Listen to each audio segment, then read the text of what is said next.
I was just trying to relax and enjoy my Thanksgiving, edit a video, and then bam, Iga Swiatek announces that she tested positive for a banned substance. Swiatek received a 1-month doping ban after testing positive for trimetazidine, aka TMZ. This marks the second publicized high-profile doping case it revealed in the past 3 months after world number 1 on the ATP, Jannik Sinner, revealed that he twice tested positive for clostebol. I'll explain the key differences between Swiatek and Sinner's cases, of course give all the necessary background information on Iga's case, and give my thoughts on whether the current backlash that Iga is currently facing is actually warranted. Hey, I'm Christian Bassnight and welcome to Christian's Court, where I cover tennis from all angles. If you have not yet already, make sure you subscribe and click that notification bell so you join Christian's crew, and also so you're notified whenever I post more developing updates on this matter.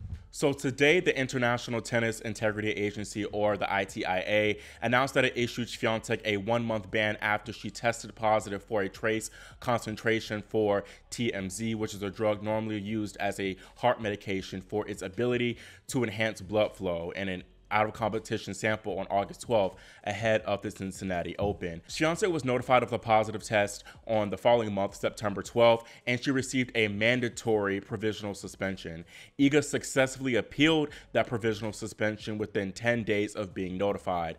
Because that appeal was successful, the news of Swiatek's provisional suspension was not disclosed, and this is the same reason why Jannik Sinner's suspension wasn't revealed until months later after he actually tested positive for clostebol, because he successfully appealed that whole suspension. I know some people have a problem with these suspensions being temporarily swept under the rug, but under these rather newer rules, a player does have a longer period of secrecy, which obviously helps them because they're able to play without having to deal with the added stress and the media stuff until the ITIA ultimately breaks the news. Swiatek withdrew from the Korea Open plus the Beijing and Wuhan 1000 tournaments in September, citing her recent coaching split from Tomas Wojciechowski as the reason. That didn't make sense to me back then because players tend to still play throughout such circumstances all the time. However, we now know that Iga, she lied about that, about the true reason for these withdrawals, and I don't blame her, to be honest. I probably would have done the exact same thing. This does grow some suspicions though about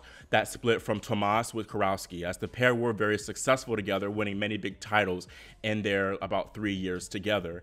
So I was taken aback by the news of their split. I do wonder whether the positive test had anything to do with Wojciechowski's departure, or if Iga was going to already part ways with him regardless of this news. Back to the doping case, the ITIA ruled that Iga's level of fault was at the lowest end of the range for no significant fault or negligence, and it was not intentional. Swiatek submitted her medications and supplements to independent laboratories alongside hair samples.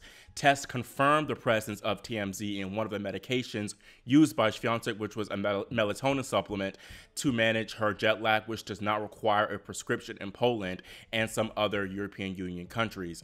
The contamination of the medicine drug was also confirmed by an independent WADA accredited laboratory, which was commissioned independently by the ITIA to confirm the results of 2 independent laboratories. Karen Morehouse, the chief executive of the ITIA, said, "Once the source of the TMZ had been established, it became clear that this was a highly unusual instance of a contaminated product, which in Poland is a regulated medicine.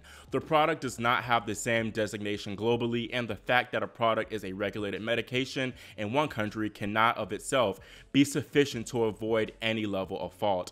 Taking into account the nature of the medication and all the circumstances, it does place that fault at the lowest end of the scale."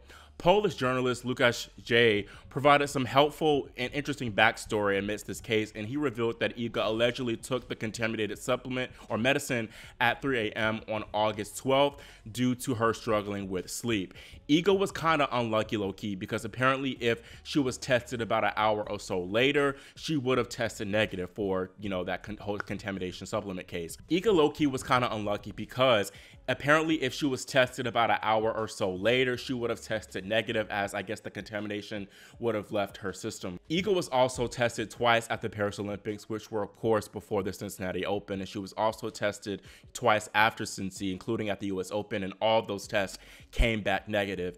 Iga's team calculated that since 2021, she has been tested over 50 times, with all of those tests coming back negative, which to me says that, I think this truly was contamination, because all these times she came back negative, and even so close before and so soon after, you know, that initial positive test, she was negative. I definitely think those points to signs of contamination. After Iga's successful appeal, the ITIA ruled that her suspension be lifted, which allowed her to compete at the WTA Finals in Saudi Arabia, as well as the Billie Jean King Cup in Malaga. Also, I didn't explain this well enough, but the ITIA lifted Iga's suspension on October 4th, and so she had already served some of that suspension, and now of course we're in the off season, so basically she has already served that entire 1 month suspension. Iga made a 6 to 7 minute long video statement on her Instagram addressing her supporters, and she said, "This experience, the most difficult in my life so far, taught me a lot. The whole thing will definitely stay with me for the rest of my life. It took a lot of strength. Returning to training after this situation nearly broke my heart. So there were many tears and lots of sleepless nights. The worst part of it was the uncertainty. I didn't know what was going to happen with my career, how things would end, or if I would be allowed to play tennis at all." Iga received quite a bit of support from her fans and even fellow peers in her IG comments, including Naomi Osaka.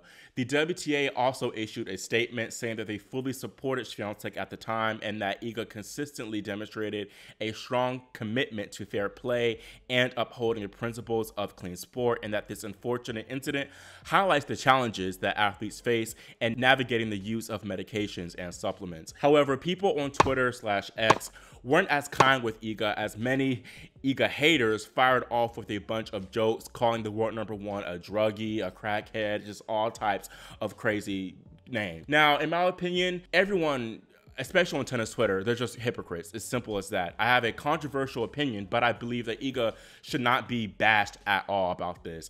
People, I think, are blowing this out of proportion, and they love giving out that doper title without actually reading into the situation. And unfortunately for Swiatek, I think her haters are definitely going to carry that for the rest of her career and use this whole incident to invalidate her accomplishments. They already did not like her, so they're going to use this as further ammo to pile on her. It's just simple as that. We've seen this with so many other players, including Maria Sharapova, you know, Simona Halep, and of course now even recently Jannik Sinner. People don't realize contamination sometimes it's inevitable. You can go through all the procedures and stuff like that and still consume a contaminated drug or medicine. And I feel like Iga, there's really nothing that she could do to kind of avoid it. And it's been happening, but now the difference is that we're seeing these cases of more high-profile players get banned, which is making it more suspicious for many tennis fans. But, you know, again, people just love doing too much, and they look for the first thing to bash someone when they don't like them. Again, call me naive, but I think neither Jannik nor Iga intentionally took a banned substance. I don't think they would risk getting banned. And, you know, they're already good. They don't need extra, you know, enhancement and supplements. And I don't think it's the case of them already been taking this, like, you know, this, for example, in Iga's case, TMZ, and just being caught about it. I don't think she never took it. I think it was contaminated. And I think with these players, the WADA and stuff, they're very strict. The ITIA is very strict. They're not going to risk messing up their careers over the drug thing. I just think that's just a whole, honestly, low-key, it kind of reeks of conspiracy. That being said, this is not a good look for the sport at all. First, you had the world #1, of course, on the men's side, Jannik Sinner get the positive drug test, and now this, Iga being the WTA world #2. This is not going to be looking good, and people, of course, who aren't as informed will go ahead and be like, oh, tennis is full of dopers, this and that, and they just don't realize that. I truly believe this is just a case of an unfortunate contamination event. Speaking of Jannik, the Italian faced numerous allegations of receiving favoritism because he didn't really get a notable ban and didn't miss any tournaments. I think he got a total of a 5-day total ban.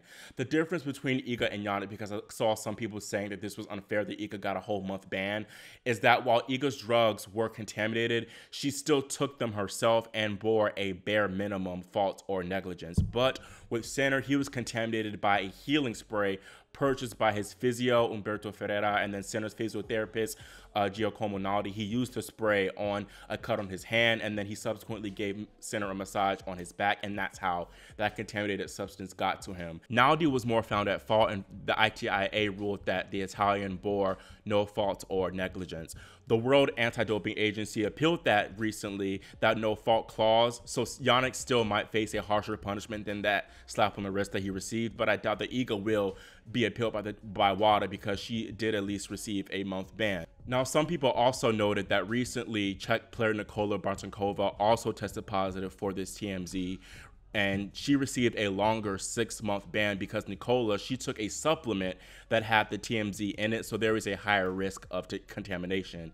The ITIA felt that she should have been more aware of the risk resulting from taking a supplement. Swiatek, meanwhile, she naturally trusted the much stricter restrictions that drugs are subjected to, of course, that melatonin drug pill, and the ITIA ruled that with it, Iga, her positive test was practically impossible to prevent. That's the same reason why Simona Halep was infamously sidelined for over a year after being tested positive for roxadustat. She took a contaminated supplement, and the rules are very different between drugs and supplements. And also to mention with Halep, her case was extended because she had, apparent issues with her biological athlete passport, I believe. Still, there are many people saying that this is not fair, including British player Tara Moore, who did receive a harsh 18-month suspension for consuming contaminated meat. Tara understandably was upset about Iga's comparatively lighter sentence, and she accused the powers that be of unfair processes. It is unfair, naturally, because Swiatek has more resources behind her, as did Sinner, to kind of get this process expedited, while as Moore, she simply didn't have the resources. She was primarily an ITF player, so it hit her harder because she didn't have as much money in the bank anyways, and so her livelihood was truly messed up from this whole case. I do believe that the ITIA is doing a better job of handling these situations and not issuing as harsh punishments, so I have no issue with how they handled Iga's case. Again, I believe people are making this much more of an issue than what it really is. Reiterating my main point, I don't think Iga intentionally took that medicine. It just doesn't make sense to me. When it comes to these contamination cases, people again love to lazily give out that doper title, which without actually reading into these stories and situations. And it's funny to haha and kiki about it for jokes, but I genuinely don't believe that Iga is a doper, and I hope that she doesn't have that title following her for the rest of her career. But, I think ultimately the haters will still hold on to that for however long she continues to play. I think Taylor Fritz said it best himself when he tweeted that people are just unable to be objective and remove their biases whether they be fans or haters of a player going through this. I am curious to see how this impacts Iga for next year. Jannik Sinner, he handled this situation very well, but something tells me that Iga, it just won't be the same for her. She looked pretty disheveled and out of sorts in that video that she made, that video statement. I just don't think that she'll be able to handle the criticism as well as Jannik did. I hope that her team does keep her in good spirits and uplifts her, because this definitely is not easy. Again, y'all can call me naive, but I feel the same way with this Iga situation as I did with Sinner. So I guess you can say that I stand with Iga. That is all I have for my thoughts on this situation, and I'm curious to hear your thoughts on this. Did Iga deserve her ban, and do you think that it was unfair and perhaps it should have been longer? Also, does this whole situation change at how you perceive Iga, and do you believe that it's fine and justifiable for fans to still call her a doper and a cheat, whatever else? Let me know your thoughts in the comments, and also again, make sure you subscribe and click that notification bell so you know whenever I post more updates on this developing story. Thank you all so much for watching and for your support, and I'll see you all next time here on Christian's Court.